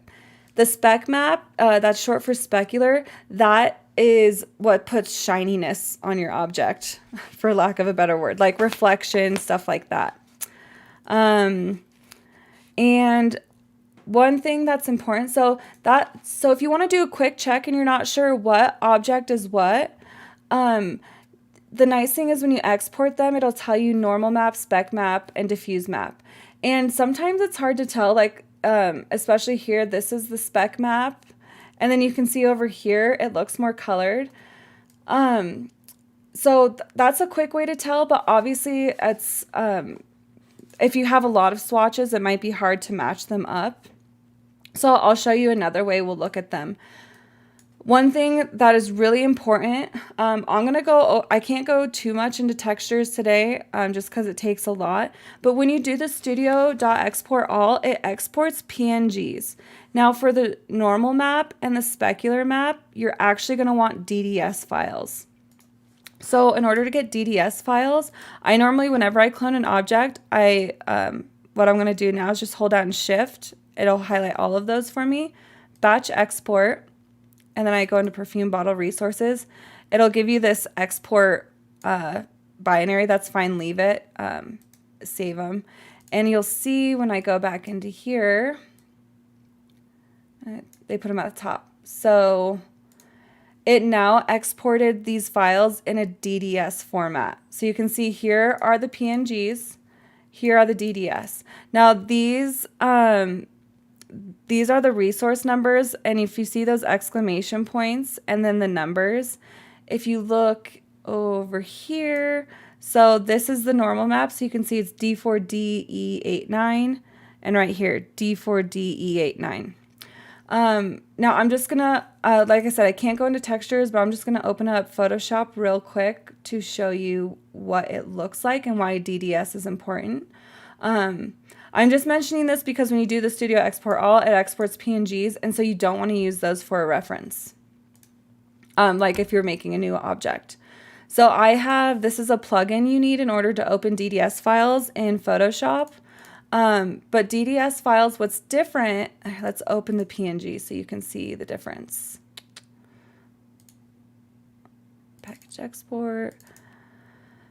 Okay, so this is the normal map. So first of all, you can see right away, this is like kind of transparent, the PNG file. And when you go into channels, you can see there's red, green, and blue channel. Now, the reason it's transparent is because the DDS file, it has more than just RGB layers. It has red, green, blue, and then it has this alpha channel. So the reason you need to have DDS files is because the alpha channel holds the vertical information. So I don't know if do you see that difference? This is the horizontal information. This is the vertical information. Now, alpha maps are also used for transparency, which is why when you export a PNG, all it does is it like combines the two layers and then makes it kind of transparent. I don't know if you can see how that's transparent. So yeah, I guess I'll do another tutorial on textures, but I just wanted to point that out. Make sure if you're trying to use bumps and specs as reference, you always need to use DDS files. You need to import in DDS files, and then if you're looking, like I've said multiple times before, best way to learn is if you see something in the object, you like how it looks, go and make a clone of it, and then export these files and see how they did it. And make sure it's a DDS. All right. We're getting close to the end here, and then I'll answer everyone else's questions. So slot and rig. I'm not going to go into custom slots here because they're more difficult. The nice thing is anytime you do the large, medium, and small, the rig and slot is already set up for you. So rig is kind of a confusing term. Basically, I think they also call them bones. But basically a rig is like, a slot is a container. So a slot is saying this is going to hold a certain object. Whereas rigs, they don't necessarily need slots. They might just be like a point of reference. So for example, FX, which by the way, if I didn't mention before, FX, that stands for visual effect. So for example, on showers, where the water falls out, that's actually a visual effect. So there will be a rig for that water slot. I'm trying to think of what some of my items. Oh, if you guys know like the butterflies in like the bug terrariums, that's a VFX. So it doesn't use a slot because VFX, they're not objects. They're like a special video. They're not really a video. I know they're not a video, but they're not an object like this. And you'll see here the rigs are these little orange diamonds. I'm going to move this up so you can see it more. So the rigs are visually, you can see them as these little diamonds, whereas the slots will have these containers in them. And like I said, you mostly want to leave this at 0, unless you're doing something like a shower and you want the water to come out at the right angle. So these will mostly be set up for you. In the rigs, you'll have the bones, and these just... they're linked together, so really the studio tab is a more visual look at the rigs and slots, where the rig and slot resources is the actual data. So the root, transform, and FX, all of these flags you never want to touch. You really never want to do anything with these unless you're moving the VFX.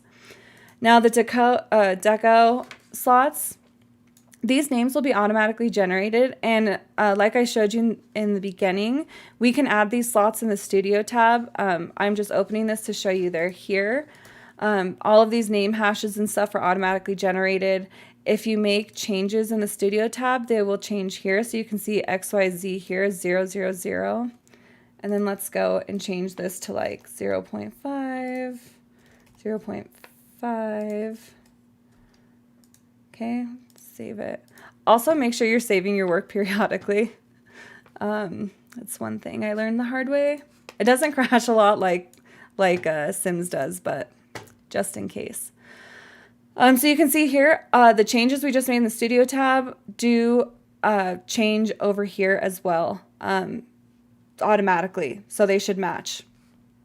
The only time they won't is if you're doing custom slots, which I said are more advanced. I'll actually probably not talk too much about them today. I think maybe next time I'll do one specifically on slots, because I know someone wanted to know how to rotate slots, and it's actually a pain, but totally doable. But yeah, so you can look at these to check. If you're just doing decor slots, you really don't need to mess with these at all.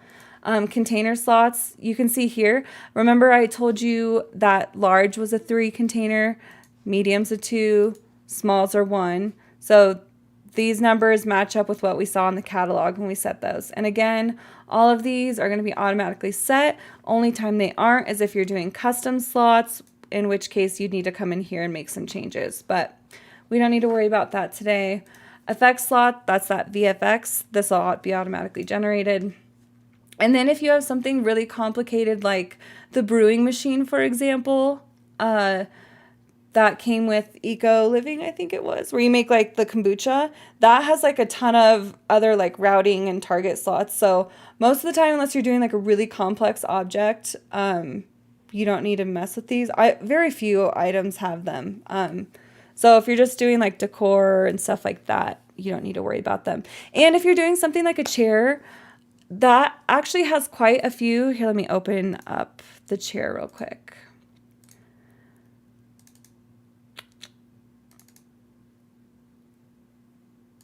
Okay, so the chair, you can see here, look at all of these rigs. Remember I was saying slots hold things and rigs are points of reference. So you can see here, this IK target. Anytime you see an IK target, that is something to do with animation. And you can see there's the butt, the left foot, right foot, and then the children have different ones, and then the toddlers have different ones. Anytime you're cloning a chair, whether it's a couch or a chair, don't change these. I always try, you want to always like match the height and kind of dimensions of the chair. The animations for like sitting and stuff like that are very complex, especially because Sims, while they're sitting, they do things like knitting or eating food. So there's a lot of things that tie into there. So if you're ever trying to do something like a chair, the nice thing is you can almost kind of treat it like a decor object in the sense that you don't need to mess with these. They come pre-defined. Just make sure you're kind of matching the size and like location. Like normally I would make my chair, I'd import, put them both in Blender side by side and make sure that the height of like the pad is correct, and that like the front lines up. Otherwise their legs will clip into this. And if you go here into these rig and slot settings, you can see, I should have, see these target slots. That's the IK target. So these all have to do with animation. So you'll never really have to make your own. Just know that like if you're doing, a chair or a bed, be aware of those and make sure your object is kind of following the same shape. Whew. All right, guys, we are into the final part, models. So there are six models, right? Which makes sense because we have the 3 normal meshes and LODs and then the 3 shadows. Go back in the warehouse. So we have 6 right here. So you can see one thing to look at here is the group. So you can see that 3 of them start with 0001, and then the other ones don't have that 1. And the ones that start with 0001, those are your shadow LODs. So you really should not need to touch these at all. So basically you can ignore these. The ones that are actually your mesh, they'll show up checkered like this. And then the reason you have 3 is for high, medium, and low. So you can see they also all share the same instance numbers, and that's okay. It's set up that way, so you don't need to worry about those. Now, I will go into the details of this, but one thing I want to point out, if you only have one LOD, so you only have like the high level mesh, you're only going to have this model. You're not going to have the other model LODs. The reason that is if you go in here, oh yeah, so when you have a model selected over here, you'll get 3 tabs, 3D preview, data, and text. Under data, this is the lowest LOD. You'll have to go into here, edit items, and then you can see there's the high, medium, and low. For some reason, I don't know why it's set up this way, but the low LOD is different from every other one, where you have to first go into this menu, then go to your low LOD, and then edit items. Okay, so I'm going to show you what the high LOD looks like. The high LOD like skips the first 2 menus, and you can just go right into edit meshes. So if your object you're cloning only has one LOD, don't get confused that it doesn't have this model LOD. You'll just need to go into here, model, and then go to low. Okay, so quite a lot of information in here, but it's important. So the drop shadow, you don't really ever need to touch this. It's already set up correctly. The only thing you need to do is in your mesh itself, you need to set up the shadow. Oops, sorry, I bumped my mic. But otherwise, all of these settings are pretty much as they should be. Fong. Like I said in the beginning, Fong is actually the name of a shader, and that's what most objects use. I'll talk about shaders in a second, but I'll go over some of these items first. Bones, most of the time this will just have the transform bone, but if you're doing something like a bed or like a couch, it'll have all of the other bones, like we talked about those IK targets and stuff like that. So this is where they'll show up. Most of the time it's just transform bone and you shouldn't need to touch it. I'm just explaining Like a lot of this stuff, I'm just explaining what it is. You don't necessarily have to do stuff with it, but just for your information. Bounds, these will, they should match closely to your footprint.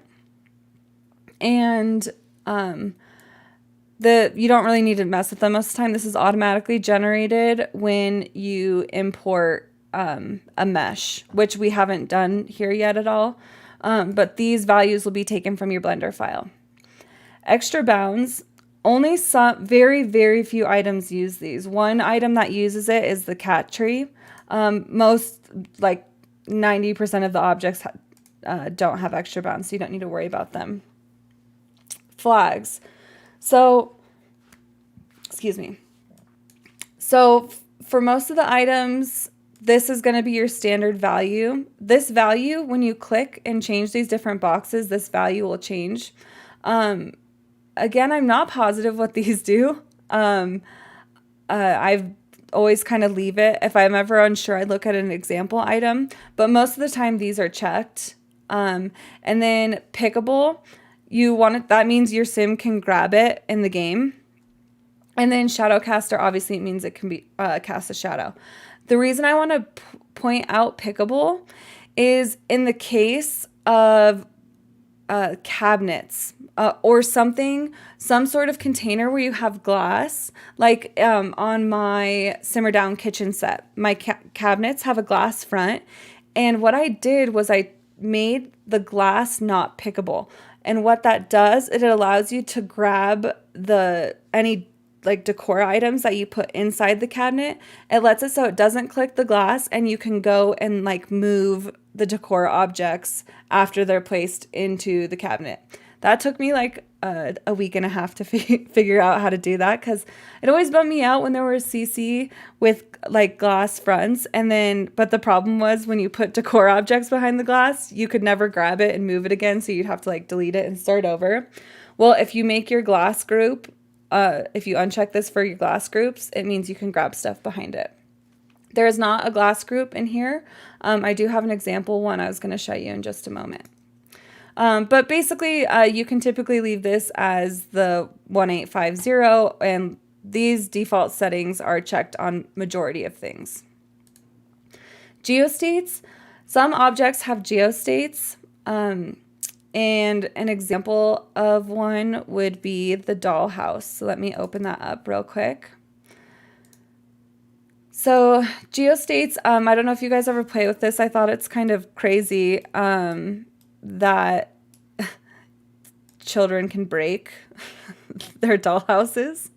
They put a lot of angry children interactions in. Like the fact that you can beat the stuffed animals is so sad. But anyways, these are GeoStates right here. So if you need another objects that have GeoStates are food, right? So like as you go through the different processes of eating, it'll go from like full to half eaten to empty. Those are GeoStates as well. Just like this has normal, broken, and half broken. Now, default is used in some cases. It's basically a combination of all three of them. You'll never see default in the game. Not everything needs a default. I'm not 100% why it's always in there. But yeah, so you can't just add GeoStates randomly. The GeoStates are set in the tuning, at least how they're used. If you have something with GeoStates and no tuning associated, it'll just use the first one on the list. So if you didn't have GeoStates in the tuning of this, it would always show up normal. So I'm going to go into this model just so you can see how the GeoStates are set up in here. Oh, and one thing I'm going to show you here too, you can see this object has 3 groups. Okay, it's got 2 LODs and 3 mesh groups. The Fong Alpha, so I said Fong was a shader, and so is Fong Alpha. Fong is what we use most of the time. Fong Alpha is used anytime there is semi-transparency.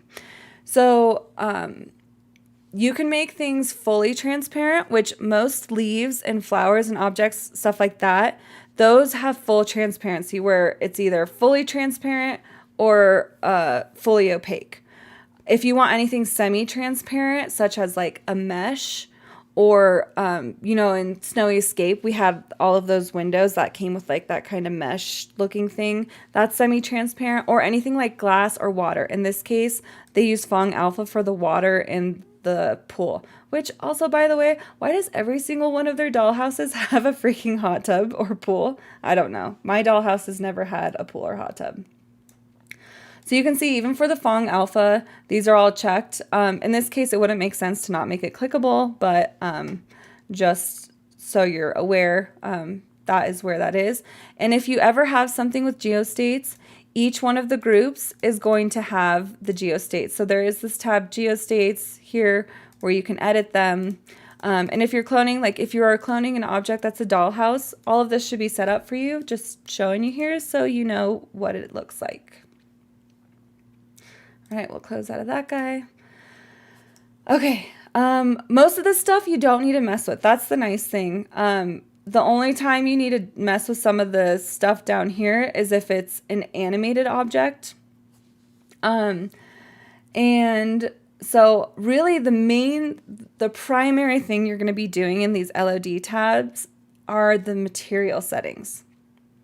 So this is a lot of information and it looks overwhelming, but there's really only one thing you need to get into. And if you scroll down, you'll see there's this material tab. Whoops. Okay, so there's this material tab, and then you can see entries, edit items. Okay, this is what it should look like when you pull it up. I just want to show you, if you scroll a little bit farther down, there is another material option. And then if you click edit items there, it comes up with this like offset thing.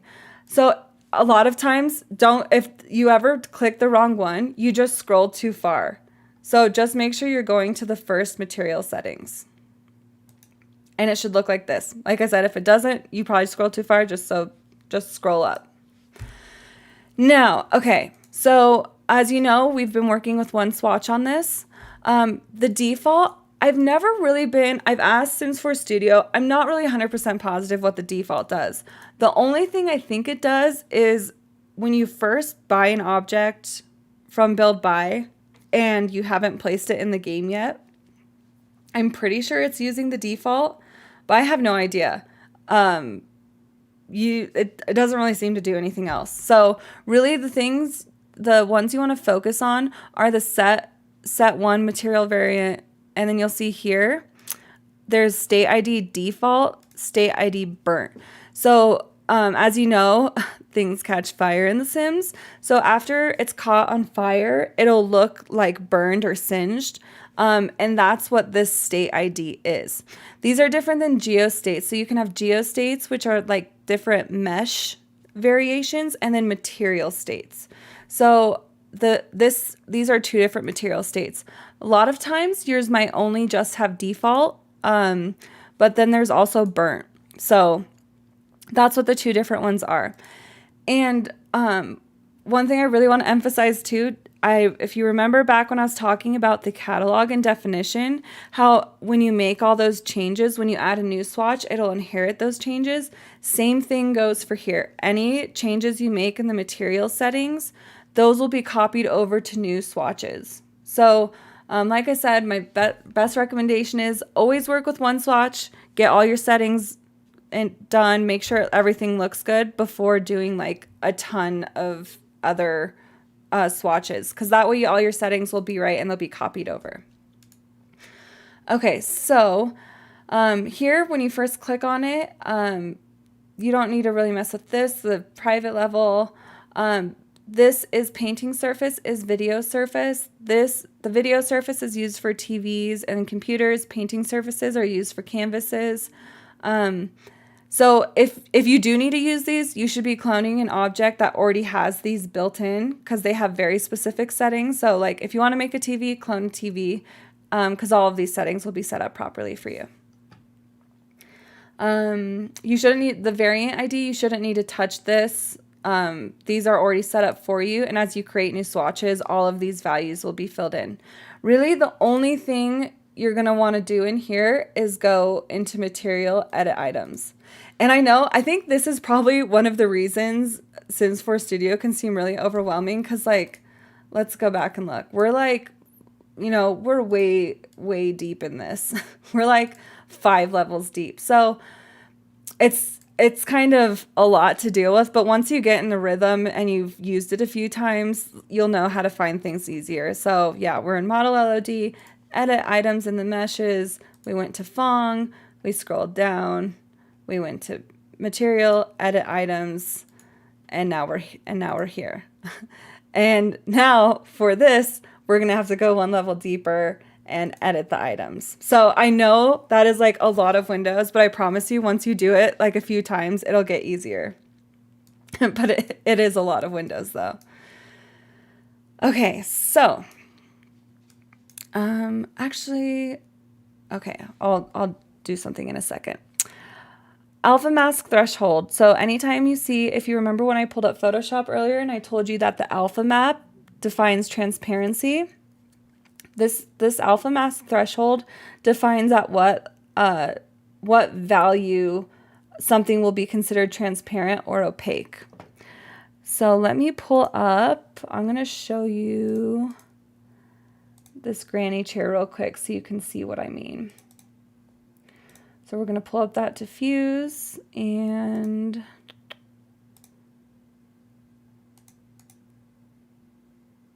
okay.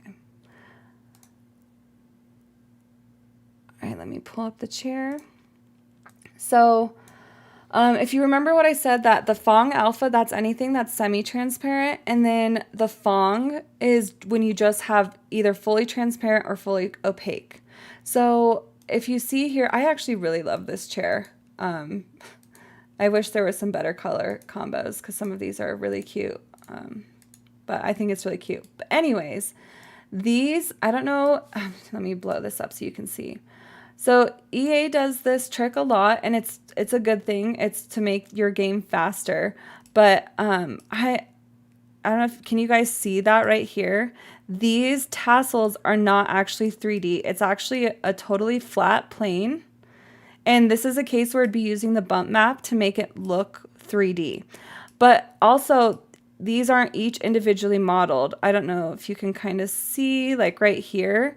This is actually just a square.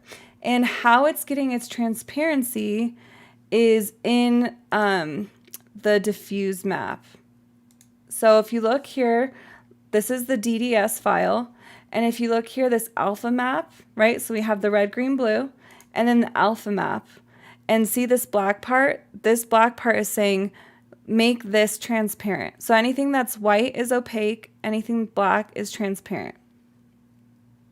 So, and if you know a little bit about colors, so the alpha map's always on grayscale. If it's semi-transparent, it'll be some shade of gray.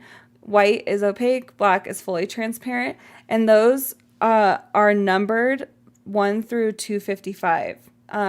So I think, let's see. I know it's something to do with like maybe the RGB values, but it's basically some number that tells you that tells the game like at what color level should we make things transparent. So in this case, let me close out of this.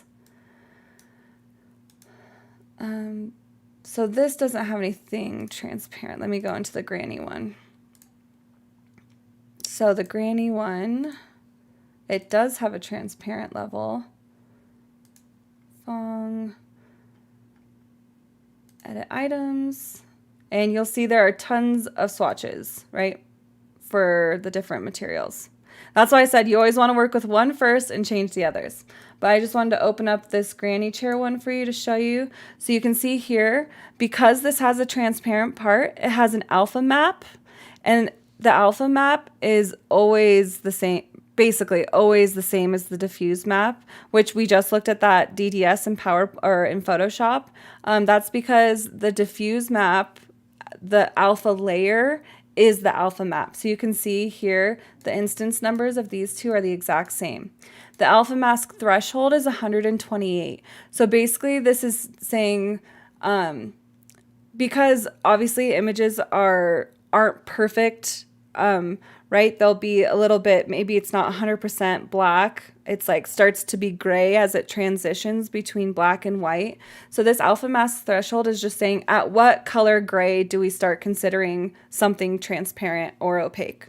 So 128 is typically EA standards. I like to use 64, but this is something you can actually play with. If you change this and go back and forth into the game, you can kind of get a cleaner cut around those features. So let me go back to the tray. So this one, obviously, it doesn't have any transparent stuff. So a lot of settings, sometimes they'll just be set to 0 if it doesn't have it. So this obviously doesn't have an alpha map because it's not doesn't have any transparent parts.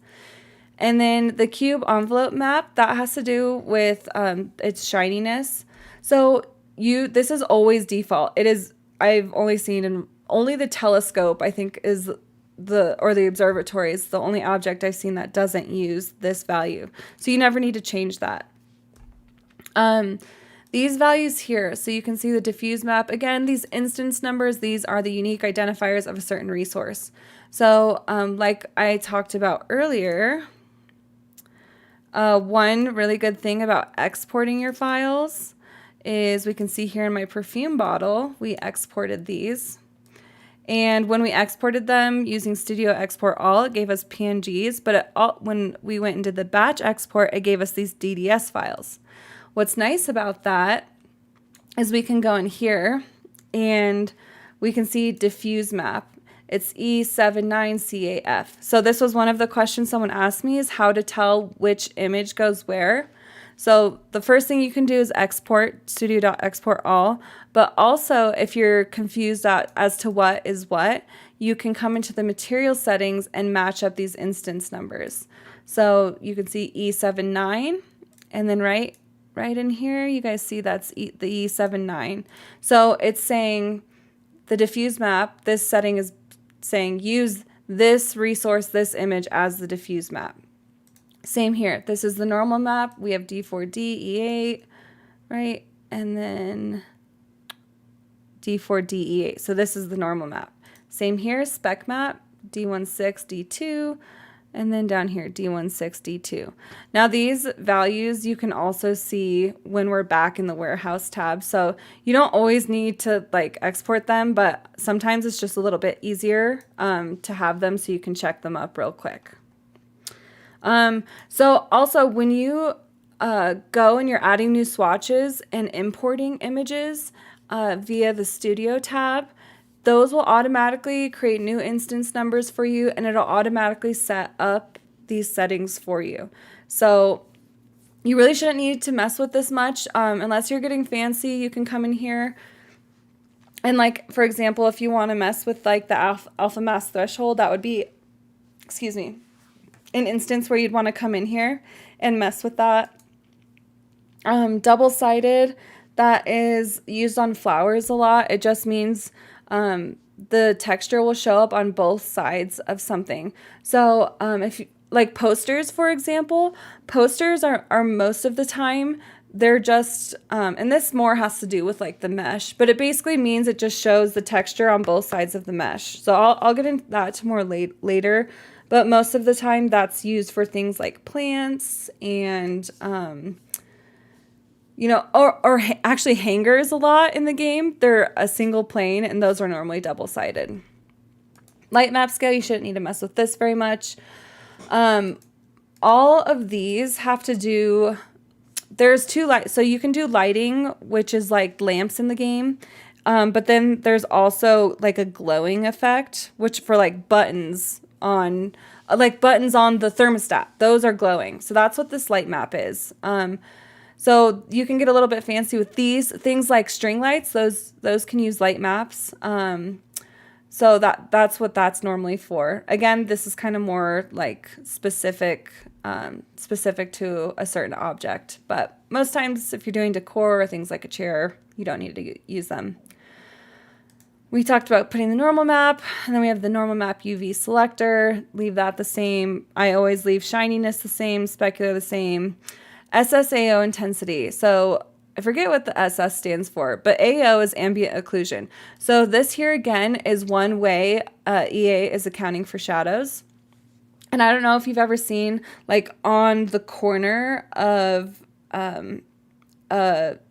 like counter or something, it kind of has like a little shadow on like where the two ends meet. That is SSAO intensity. And I also want to show you there is a bug with SSAO. Again, these are my early baby creator days. But this was a couch. This is actually one of the reasons I got into making CC, because I found this was like one of the only sectional couches I could find. And I loved it, but I was like, what the heck is going on here? So what you're seeing here, the object is kind of transparent, but these dark spots that you're seeing, that is the SSAO. Now, most of the time it works fine, but there is a bug. I don't know if it's Sims 4 Studio or an EA thing. Oh, screen space ambient occlusion. I never knew that. Thank you. You always know all the information, Violet. You're gonna give me a talking after this, because we have been good friends for so long, and I'm now saying your name out loud and I'm butchering it. So screen space ambient occlusion. But for some reason, there is this bug where objects sometimes show up transparent. So 2 things you want to check if you ever see this. 1, make sure you have a shadow LOD and make sure it's the correct shadow LOD. Your shadow LOD is what is actually generating these SSAO features here. But there is also a bug. And if you ever have this with your CC, the way to fix it, which isn't ideal, but it's the only way we know how to fix it, is to make this 0. So that will mean there is none of that ambient occlusion effect. So most of the time I normally leave it 1. I think it gives it a more realistic look in the game. You can also turn it down if it's like really intense. You can like turn it to like half. But if you do have that transparent bug, that's how you fix it, is by setting this to 0. And most of these other settings I keep pretty much the same. Sometimes when you're getting fancy into more complex stuff, you can start using like this large object lighting. Some of this stuff works. Some settings here need to be tweaked for if you're doing modular furniture and you don't want stuff to cause shadows on each other. And then like vertex self-illumination, these are used on objects with lights. So again, like I've said many times, the best thing I can recommend is if you want to make an object, clone an EA object and look at the settings, like poke through it. That's how I learned, is by like going through all of this stuff. It just can be really overwhelming because there's so many settings and so much to look into. But I think I've covered most everything I wanted to cover now. Yeah, and like if you want an object with glass, you should really try and clone objects with similar settings, because glass has like other specific settings. And you want to make sure that you have everything set up right so you don't have like a bunch of weird problems. And then if you do look here with the burnt should copy essentially everything from the default, except it adds this dirt overlay.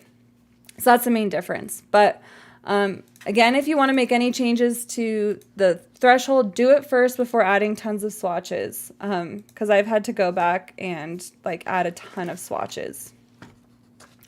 All right, I think that covers it for the basics. So I'm going to go through and answer some other questions right now that I missed before. But put down in the comments, especially if you're about to tune out, because we've been here for 2 hours. This is like longer than school time class, so I'm sorry, I told you this is why I was afraid to make this tutorial. But please let me know in the comments what upcoming tutorials you guys want to see. I'm going to be doing them every other week. So I'll have my next tutorial 2 weeks from now. So I know tuning is a big one people want to know about, and then I can get into like more specifics. I'm probably not gonna have enough time to cover casts or poses today, so I'll definitely do that next time. But yeah, so if you're heading out, please leave me some feedback of what tutorials you want to see or other things you want me to go over in the future. And let me go over, I'm going to start going over questions I missed. All right. Okay. A Libra named Val said, hi, I always wanted to know how to separate an item on a full body outfit. That one I actually kind of know how to do. It's pretty detailed and specific. I'll see if I can find, please, if you would like, please join my Discord. There is a link. If you go to my website, ravishing.com, there's a link to my Discord. There's a help channel in there, and I'll post, I think there is a tutorial for that already. Most of that is meshing and tagging. It's too long to go over now at this point, just because I'm already at 2 hours. But I am more than happy to help you in Discord. Robin Goldberg asked, which version of Blender should we use? So Sims 4 Studio, it requires you to use either 2.79 or I think you can like use 2.6. I personally use 2.79 because that is the latest, most recent version of Blender that works with Sims 4 Studio. Blender is now on like 2.8. Now, the nice thing with Blender is all you need to do is use Blender 2.79 to import into Sims 4 Studio. And so Blender 2.8 actually has a much nicer interface and is quite a bit more intuitive. So if you want, you can totally work and do all of your building in Blender 2.8.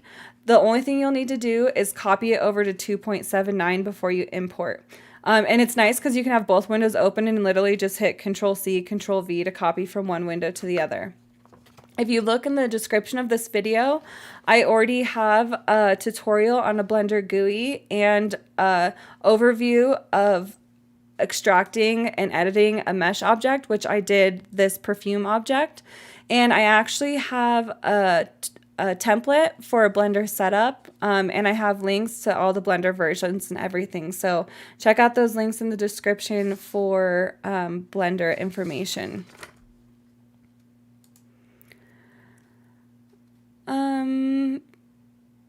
JC Tech is building a kitchen and is almost done. He would like to create, they would like to create logo signs in Blender, but Blender makes no sense to me, so I've been stuck. Blender is a pretty tricky one. Please go watch that Blender tutorial. That was pre-recorded, so I went super in detail and super slow.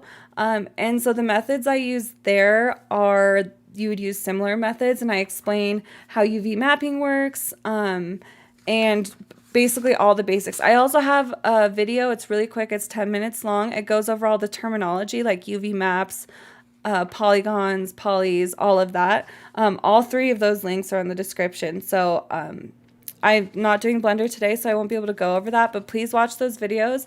And like I said too, join my Discord if you have more questions, because I'm always happy to help on there. Cyber Queen 13, my question is, I download a lot of CC shoes. I do not allow for random. How can I stop Sims from using them on special events? I still see them worn on holidays. Can we just talk about tags, please? So yeah, this is a tagging thing, and I'm actually not sure. CAS is not my expertise, but I know there is a way to fix that tagging. I won't look up on it live right now just because so I don't slow everyone down from moving on with their last day of the weekend. But again, if you want to join my Discord, I will help you find the answer to that. I'm just not sure because I'm not, my expertise is not with CAS, but I know it is a tagging issue. I know you can fix it with tagging. I just don't remember exactly what. Elizabeth says, when I use Rafa's curtains, anytime I leave the lot, half the curtains disappear as well as some furniture placed near the curtains. Help, I love the curtains. Elizabeth, I am so sad about this. So let me show you. the reason this is happening is because of so when Dream Home Decorator came out, they came out with a ton of awesome slot options that allowed you to do this modular furniture. And if you go here on my page under announcements, I think it's under bugs, but sectional and cubby update. So what happened was when Cottage Living came out, it broke all of those modular slots. So because those are the slots I use with the curtains, they're broken, but kind of. I found a workaround. And I'm telling you, I'm so frustrated. I've been asking the gurus to fix this for so long. Hopefully they fix it. But basically, because I had spent 2 months updating my sectional couches and my cubbies to use that feature, and then all of a sudden they stopped working. So this page, if you want to go to on my website, it has all of the details about why it broke, but it also has the fix on there. And I think I explained it. Yeah, right here. For what it's worth, I did find a weird workaround for this. If you place all of the modular items at once, as in one build buy session, then they won't delete. You have to place them without exiting build buy and going to live mode. And that's to say you need to place all the curtain rods first. When you slot on the curtains, it shouldn't be a problem, but it's when you're actually placing the curtain rods. You need to do them all in one build buy session without exiting build buy mode. Anytime you exit build buy mode and go back in and add more to it or change it, if you notice anything you add to it will always be deleted from there on out. This is same for EA's sectional couches. So this is a bug. It did not work like this. It only was new as of Cottage Living, which sucks. I'm like so sad about it because if you know me, I love modular furniture, and that like made me so sad. It totally broke. Oh, whoops. My lovely moderator and friend, That Sims Lady, she says that you can, going back to the question about the shoes, she says you can uncheck situation outfits for the shoes. I'm not sure exactly how to do that, but Sims Lady is a moderator in my Discord too, so if you hop on there, I'm sure she could give you more information on that. Okay. In the Studio tab, how do you change the direction of the object you are working on? I can only see it from the top. So I showed this in the beginning, but all you need to do, if you right click, using the left mouse button doesn't do anything. Use right click for everything.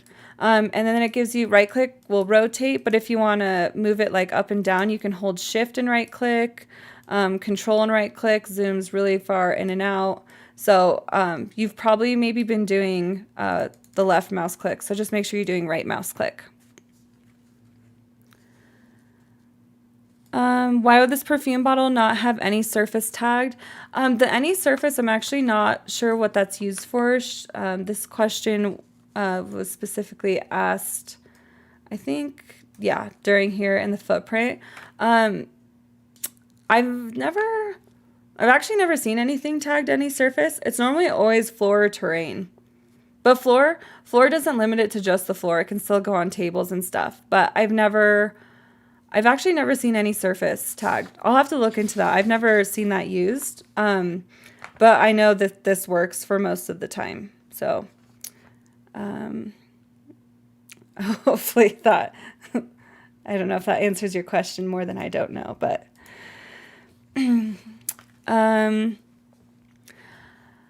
Amelia, and I'm still pronouncing your name wrong, I feel like. Why would we be picking the color of light in Sims 4 Studio if the light is changeable in live mode? That's a good question. The one time I did change the light in, well, one, you can disable it so people can't change it, but I think obviously I'm all about giving you all more choices and selections, so I always enable you to change it. But also, when I did my RV collection, RV There Yet, I made taillights, and I made the taillights, the color of the light, red. And I did that because obviously the lights looked red. And so it's a good way, especially if you're trying to pair it with a certain object. I know some people change the lights, but you always want to make it the light setting what it is, what it should be when it starts, and then let them change it from there if they want. But that's the one case where I've done something other than that like white blue color that comes standard.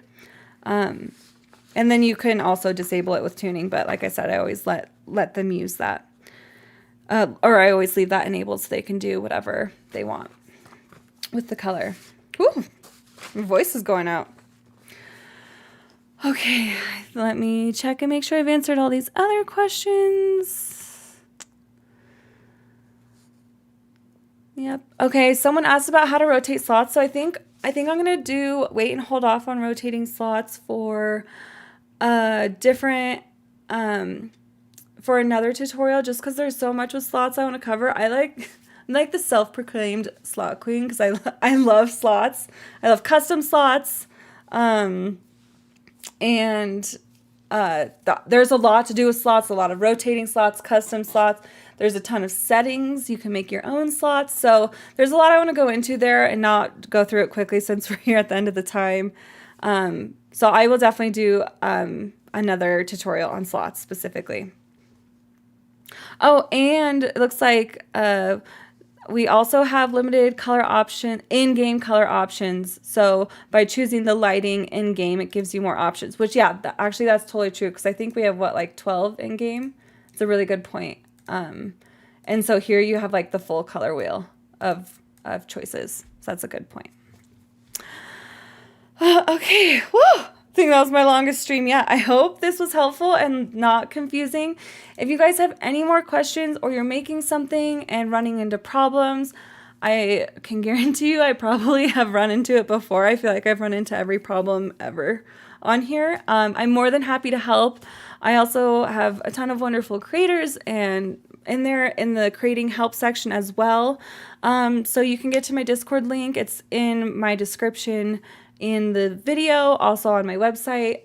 But we're always there to help as you run into problems. But I hope this gave you some insight on all the different settings and the why, as to why things are here and what they do. Yeah, and if you guys let me know if you come up with something later of what you want me to cover, and I'm more than happy to do it. And thanks for spending your Sunday with me yet again. This has become like my favorite part of Sunday and the best way to wind down before starting a week. So yeah, happy creating, and I will see you next Sunday. Bye, Simmies.